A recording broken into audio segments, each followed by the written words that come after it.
Nagduso sang hagna si Senador Erwin nga pasabton ng mga nagapanag-iya sang armas nga wala ma-secure o kung wala natago sang maayo. Ilabi na kung magamit ini sang menor de edad sa pagpanghalit o kung pagpatay bangod sa kapabayaan sang nagapanag-iya sini. Sa iya privilege speech sa plenaryo, ginpunto ni Tulfo ang sunod-sunod nga insidente sang school shooting sa Tacloban kag Zamboanga City. Suno pa sa iya nga wala sang katuyuan ang ginaproponer nga hagna nga silutan ang inosente nga tag-iya kung ang isa ka armas ginkawat o kung ginkuha. Sa baylo, suno sa iya naga-focus ini sa pagpasabat kung mapamatud-an nga wala na secure sang husto ang armas sang firearm owner o kung lawful custodian.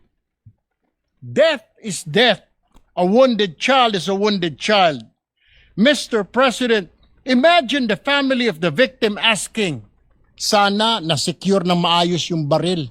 Sana buhay pa ang aking anak. This is precisely what this legislation seeks to prevent.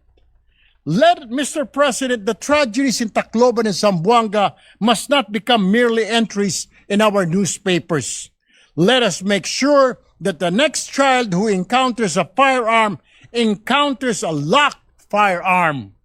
Let us make sure that the next parent who keeps a firearm at home understands that ownership carries a duty.